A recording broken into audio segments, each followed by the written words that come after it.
Now, the rest of the story. Okay. Testing, 1, 2, 3. I hope you guys can hear me.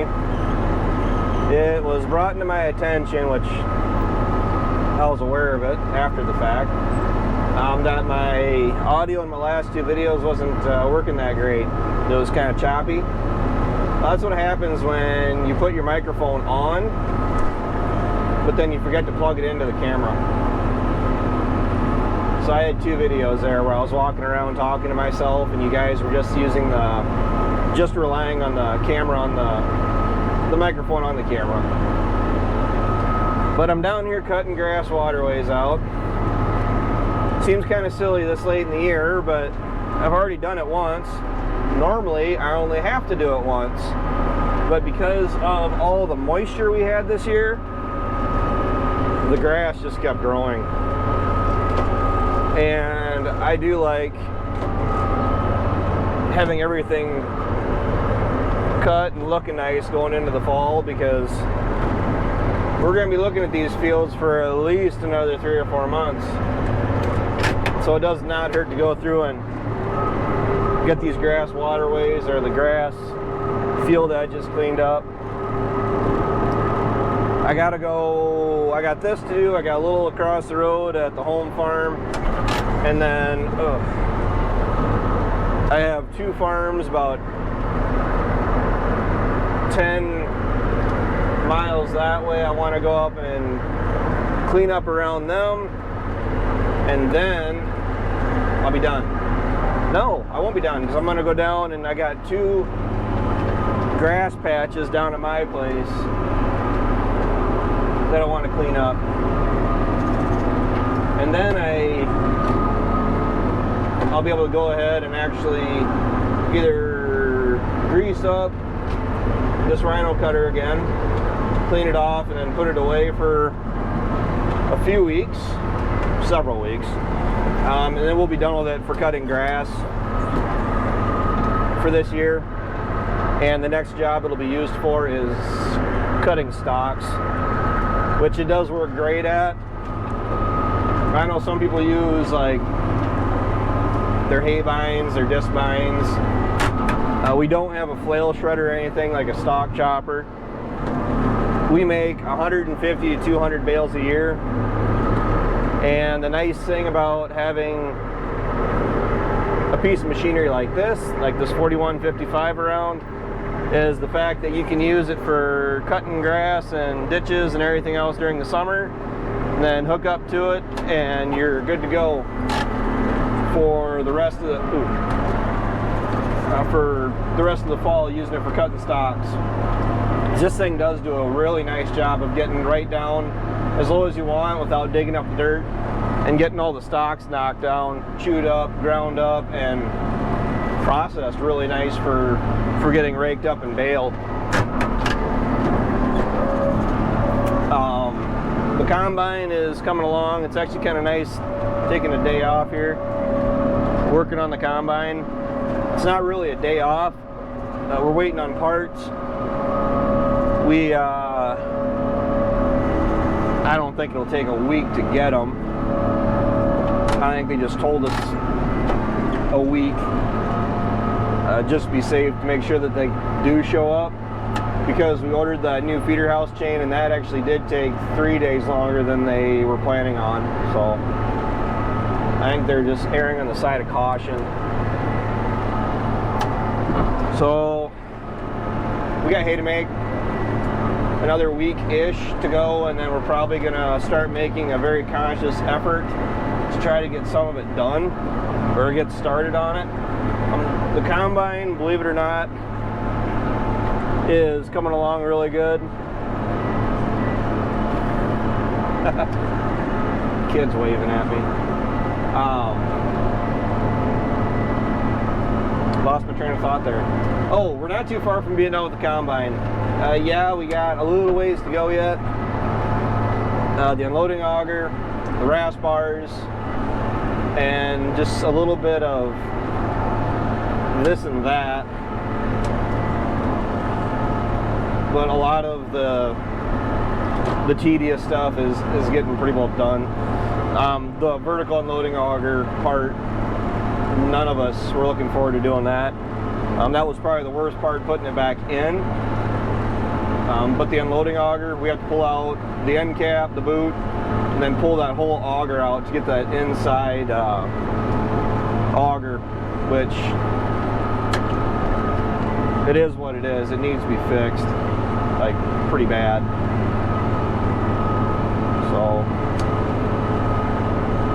for those of you that are wondering,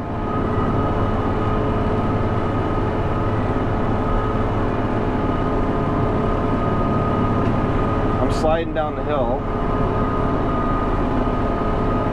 I'm sitting straight up in the seat. I don't like doing this more than once a year, but well, I could not do it, but it's one of those things where I really don't feel like I'm that close to tipping it. But I tried to cut it back in June and the ground was so soft that I was actually breaking traction. It was so muddy and I was sliding down the hill. But that's, you know, I left about 2 feet there, but that's just gonna have to stay there.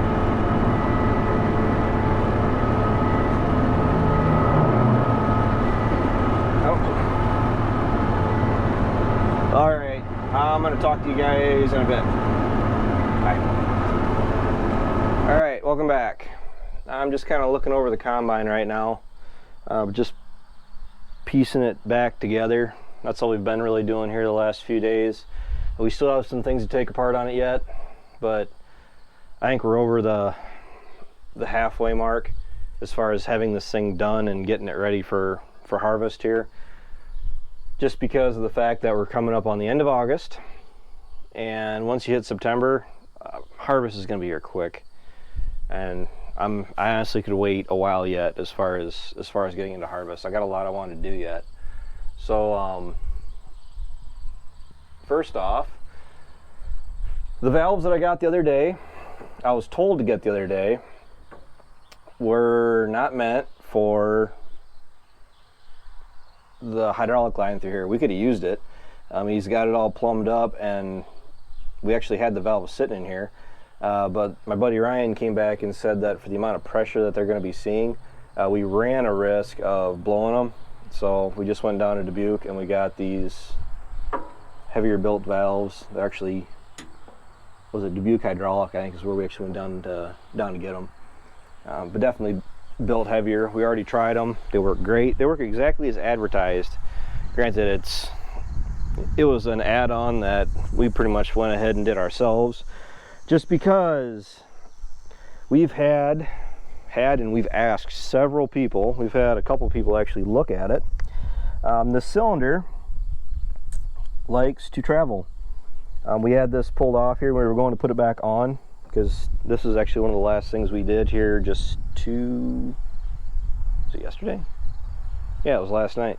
We went through and got this back on, but when we were going through and hooking it back up, Dad was putting the pin in, and I was up in the cab and he was telling me to adjust it left or right, and he was asking me to quit moving it. I wasn't moving it. It was just, there's a leak in the system somewhere. It's getting pressure. We've asked numerous people and no one's really sure where it's coming from or why it's doing it. So negotiations have broken down and we went for a certainty way to make sure it's not going to do it anymore. And with those valves being in there, this cylinder is not getting any more pressure, so we don't have to worry about busting anything out. We went through, metal burr, that was nice. We went through, rebuilt this. This was bent up pretty bad. Actually welded all this fill back in. You can see right there. It'll do its job as opposed to going and buying a brand new part, torch and a hammer. A piece of steel I gotta dig out of my thumb here later. This is actually one of the bigger things it needed. I mean, it does need the rasp bars. I gotta go through and put those in, but we're not gonna get those for about a week, maybe. The feeder house chain, that's brand new. and adjusted. I went through and we made sure that it is adjusted properly. The feeder house chain that we had in it, the old one, was kinking as it was coming around, and the chain is just, it's catching, it's worn, it's loose, and the slats actually are bent. Say, Dad said he definitely heard a banging, and the fact that we were actually missing the pin out of this side of the arm, this arm over here that this roller runs on.